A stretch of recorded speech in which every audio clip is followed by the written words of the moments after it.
तो कैसे हो दोस्तों, आप सभी को राम राम और स्वागत करता हूं मैं एक और नए लेटेस्ट इंटरेस्टिंग वीडियो में पाई नेटवर्क से रिलेटेड। दोस्तों यहां पर ये वीडियो डेडिकेटेड मेरे सब्सक्राइबर्स के लिए बनाई जा रही है, जो लोग कल से मेरे को कमेंट कर रहे हैं कि भाई तुम बात कर रहे हो gen AI, generative AI, artificial intelligence वगैरह वगैरह की 28 तारीख को यहाँ पर बहुत सारी डिस्कशंस हो सकती हैं, अनाउंसमेंट हो सकती है पाई नेटवर्क के द्वारा, लेकिन पाई का प्राइस तो धरती में घुस रहा है।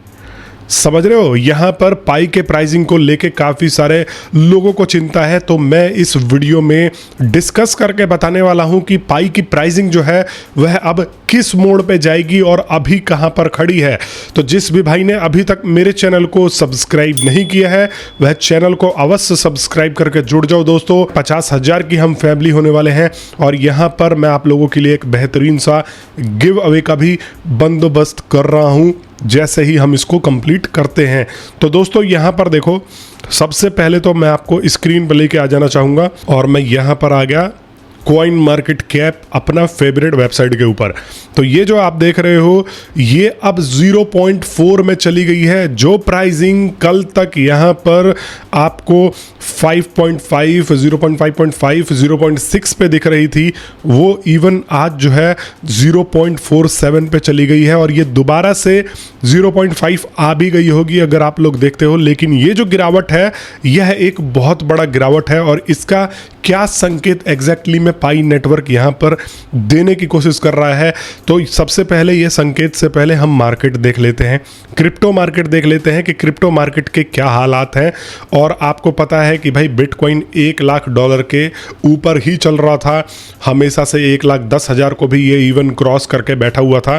तो अभी जो है आप देखो बिटकॉइन 99 और 98 पर आके टिक गया है। यह अपने आप में एक बड़ी बात है कि बिटकॉइन जो है वह $99,000 और $98,000 पे आके टिक गया है, जो कि अभी तक यहाँ पर कुछ लगभग एक महीने से $1 लाख को पार करके बैठा हुआ था। इथेरियम भी यहाँ पर जो है $2,100 पे आ गया है और डॉज कॉइन एक मीम कॉइन है वो 1400 मतलब 0.14 पे आके यहाँ पर टिका हुआ है। चेन लिंक और बाकी वगैरह वगैरह जो है यहाँ पर कॉइन्स आप देख रहे हो कि सब रेड में गिरे हुए हैं और सब रेड में बने हुए हैं। और पाई कॉइन हमारा पीछे कैसे रहेगा आपको खुद पता है कि देखो पाई कॉइन की एक स्ट्रेटजी तो मैंने बहुत देखी है कि जब मार्केट बढ़ता है तब तो ये बढ़ता नहीं है, लेकिन अगर मार्केट गिरता है तो ये कहता है कि भाई मार्केट गिर रही है, मैं कैसे खड़ा हूँ, चलो गिर जाते हैं। तो ये वाला हिसाब है। तो इस वजह से काफ़ी सारे लोग जो है चिंतित हैं। और कल की वीडियो में मैंने बताया कि पाई कोर टीम के द्वारा अगर आपको मैं अपडेट की बात करूं तो यहाँ पर देखो कल जो है पाई कोर टीम ने यहाँ पर बात करा है कि how gen AI related to Pi network, why did one of Pi founders Nicolas Kokkalis participated in gen AI panel. और gen AI basically generative AI से हम इसको मानते हैं। तो यहाँ पर ये जो है ऐसे बड़े अनाउंसमेंट की तरफ बढ़ने जा रहे हैं। जून 28 को हमें जेनरेटिव और जेन एआई से रिलेटेड अपडेट्स देखने को मिलेंगे पाई नेटवर्क की तरफ से। लेकिन पाई का प्राइस फिर भी डाउन है, क्योंकि देखो जो पास्ट की हिस्ट्री में इन्होंने जो चीज़ें करी हैं उसके बाद अब ये लोग जो है कुछ भी नया वादा कर देते हैं तो लोगों को कॉन्फिडेंस नहीं आ रहा है। समझ रहे हो, ये इस बात से तो आप भी रिलेट करोगे और मैं भी रिलेट करूंगा। और अब उन झोला छाप लोगों को छोड़ो जो अभी भी ये ख्याल में बैठे हैं कि भाई यहाँ पर जीसीबी प्राइस आने वाला है और मैं उनको बेवकूफ़ बना रहा हूँ इस प्राइस को दिखा के। समझ में आ रहा है, ये प्राइस जो है अभी आप देख रहे हो एकदम डिस्टर्बिंग है। और यहाँ पर लोग जो है यह उम्मीद लगा के बैठे थे कि भाई कम से कम यह $2-3 तो चले जाएगा, लेकिन ये तो 0.5 से भी नीचे आ गया है। और यहाँ पर देखो इस वजह से भी थोड़ा सा मार्केट में संतुलन बिगड़ रहा है कि पाई नेटवर्क की टीम के ऊपर लोग भरोसा नहीं कर पा रहे। लेकिन मैं बता दूं कि यहां पर यह भी दिक्कत नहीं है, ये तो चल ही रहा है। सबसे बड़ी दिक्कत है कि यूएसए ने ईरान के ऊपर अटैक कर दिया है और ये जो है एक ग्लोबल जियोपॉलिटिक्स डिजास्टर है।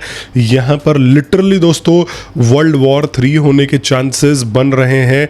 अगर ऐसा ही चलता रहा तो यहाँ पर चीज़ें और ख़राब हो सकती हैं और ये मार्केट इस वजह से थोड़ा सा हिला हुआ लग रहा है। हालांकि देखो यार, अब इस ज़माने में अगर वर्ल्ड वॉर की तरफ दुनिया जाती है तो ये पूरी दुनिया के लिए ही खतरनाक होने वाला है। बड़े से बड़े विकसित देश भी इसके चपेट में आ सकते हैं और यहाँ पर दुनिया पे एक बहुत तगड़ी वाली मंदी छा सकती है और हम इंडियंस पे तो खासकर आप ये मान के चलो कि मंदी छा सकती है। अब वॉर क्यों छिड़ी हुई है काफ़ी सारे लोगों को ये पता नहीं है, लेकिन देखो अगर आप क्रिप्टो करेंसी में इन्वेस्ट करते हो तो आपको सबसे पहले जियोपॉलिटिक्स में इंटरेस्टेड होना ही चाहिए। और यहाँ पर अगर आप जियोपॉलिटिक्स नहीं फॉलो कर रहे हो तो मैं बता दूं कि ये वॉर एक छोटी सी चिंगारी से शुरू होती है। आपको पता है कि एक चिंगारी, एक देश ने इसके ऊपर एक मिसाइल दागी, फिर उसने दागी, फिर ऐसे करते करते उस देश के ऊपर फुल स्केल वॉर घोषित हो गया, फिर उसने भी सामने वाले के ऊपर कर दिया, फिर उसके सपोर्टर्स आ गए, फिर उसके सपोर्टर्स आ गए, और ये ऐसे ही बढ़ती चली जाती है। अब देखो इजराइल और गाजा और फ़लस्तीन, इनका जो भी यहाँ पर इशू है, लेकिन ये जो है पास्ट में 100 सालों से भी मतलब पुराना है, यहाँ पर चलता हुआ आ रहा है बहुत टाइम से। तो हर चीज़ जो है शांत था यहाँ पर, इसके अलावा कोई भी कुछ नहीं कर रहा था। लेकिन हुआ क्या कि गाजा के कुछ टेररिस्टों ने यहाँ पर जो है जाके इजराइल में लोगों को मारा, किडनैप कर लिया, और अभी भी इवन कुछ लोगों को किडनैप करके बंधक बना के, इवन जो लोग मर जाते हैं उनकी लाशों को भी इन लोगों ने जो है यहाँ पर अपने पास रखा हुआ है ताकि उनको लेके जो है ये लोग डील कर सके। आप सोचो कि इन लोगों का माइंडसेट क्या है। अब इसको लेके यहाँ पर इजराइल ने क्या किया, पूरे गाजा के ऊपर अटैक कर दिया और ऑलमोस्ट पूरे गाजा को समतल बना दिया। अब यहाँ पर इजराइल ने भी मानवता नहीं देखी। जब दूसरी तरफ से किसी ने मानवता नहीं देखी तो इजराइल ने भी जहां मर्जी वहां जाके और बॉम्बिंग करी है। यहाँ पर ये सोच लो कि क्या हॉस्पिटल, क्या ही यहाँ पर बच्चे और क्या ही बूढ़े, सबको ही प्लेन कर दिया है। बोला जा रहा है कि गाजा को एकदम फ्लैट कर दिया है इन्होंने, इजराइल वालों ने।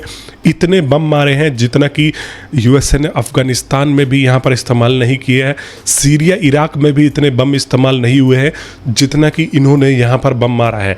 अब मैं ये सब चीज़ें रिकैप इसलिए करके बता रहा हूँ ताकि आपको इस चीज़ की गहराई पता लगे और आप लोग अपना विज़न जो है इस चीज़ को लेके क्लियर करके चलो। फिर उसके बाद आपको पता है कि गाजा को जो एड करने वाला है, सपोर्ट करने वाला है, वो हिजबुल्ला है।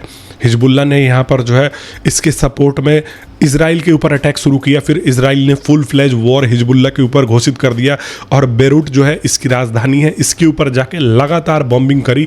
इवन नसरुल्ला इनका जो है एक लीडर है, उस तक को मार दिया इजराइल ने। हर एक मेन आदमी को मार दिया, हिजबुल्ला को अपंग बना के छोड़ दिया। आज की डेट में उनकी तरफ से एक चिट्ठी भी फायर होती है तो इजराइल वाले पूरा का पूरा ले जाके अपना हाथ ही गिरा देते हैं, ये सोच के चलो। तो यहाँ पर ये वाला हिसाब चल रहा है। अब इन सबको बैक कौन कर रहा है? दूसरी तरफ हुती रेबल्स है, इन सबको बैक कर रहा है ईरान। ईरान इन सबको फंडिंग दे रहा है, ईरान इन सबको पैसा दे रहा है कि भाई इजराइल को स्टेबल मत रहने दो।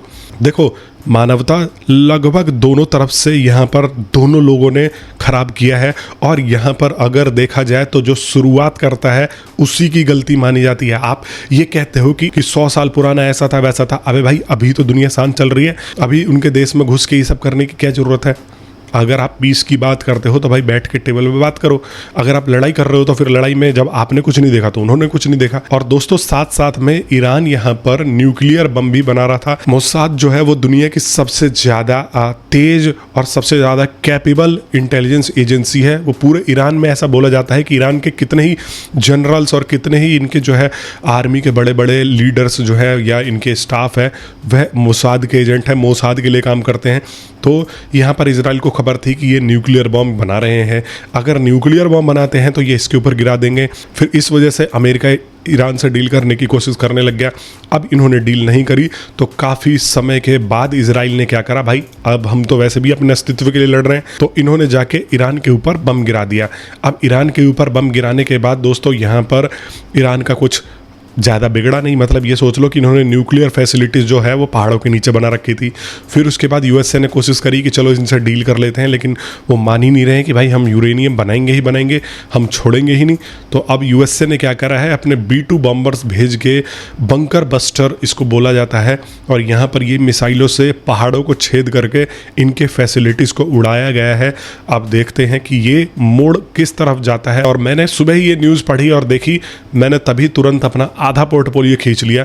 मतलब ये सोच लो कि जितना मैंने इन्वेस्ट कर रखा था उसका आधे से भी ज़्यादा यहाँ पर जो है निकाल लिया और अपने घाटा जो है 50% से भी कम करा लिया। क्योंकि देखो बहुत, जब मैं इस चीज़ को निकाल रहा था ना तो मार्केट 1 या 2% डाउन थी। फिर मैंने यहाँ पर 2-3 बजे देखा तो ये जो है मार्केट अराउंड 10 से 15% तक डाउन हो चुकी थी। बिटकॉइन भी काफ़ी डाउन हो चुका था। तो ऐसे ही आपको थोड़ा बहुत अगर आप इस चीज़ से अपना ताल्लुक़ रखोगे, इस चीज़ से जो है थोड़ा सा रिलेट करोगे, जियोपॉलिटिक्स फॉलो करोगे, तो ये बहुत एक भूमिका निभाती है आपके घाटे को बचाने में। तो मैं यही आपसे सजेस्ट करूंगा कि आप लोग फॉलो करते रहो। बाकी भाई, जिस भी भाई ने अभी तक मेरे टेलीग्राम ग्रुप को ज्वाइन नहीं किया है वह अवश्य से जाके टेलीग्राम ग्रुप को ज्वाइन कर लो। देखो होता क्या है, कभी कभी बहुत इंपॉर्टेंट न्यूज़ आ जाती है जो कि वीडियो बनाने में समय लग जाता है, तो वहाँ पर मैं उस ग्रुप में आप लोगों को अपडेट कर देता हूँ, आप लोगों को पर्सनली चीज़ें बता देता हूँ कि भाई ये चीज़ ऐसे होने वाली और ऐसे हो रही है। तो वहाँ पर अवश्य जाके जुड़ जाना दोस्तों। और यहाँ पर जहाँ तक प्राइसिंग की बात करें तो देखो मार्केट धीरे धीरे इंप्रूव हो जाएगा। अभी भी कल के मुकाबले आज अगर देखोगे तो मार्केट इंप्रूव है, लेकिन अब सारी की सारी उम्मीदें 28 तारीख को टिकी हैं। अगर कुछ ये अच्छा अनाउंस कर देते हैं, कुछ अच्छा रिलीज कर देते हैं, बेसिकली अनाउंस करके सो जाते हैं वो कोई मैटर नहीं करता, लेकिन अगर ये कुछ अच्छा रिलीज कर देते हैं तो हम इसके प्राइसिंग को फिर से बढ़ता हुआ देखेंगे। और आप लोग तो मुझे फॉलो कर ही रहे हो, सब्सक्राइब करके बैठे रहो। अगर यहाँ पर इनकी तरफ से बीच में भी कोई अपडेट आता है तो आपका भाई होगा सबसे पहले अपने चैनल पे इस चीज़ के बारे में जानकारी देने वाला। बाकी मैं मिलता हूँ आप सभी लोगों से नेक्स्ट वीडियो में, तब तक के लिए आप सभी लोगों का बहुत बहुत धन्यवाद।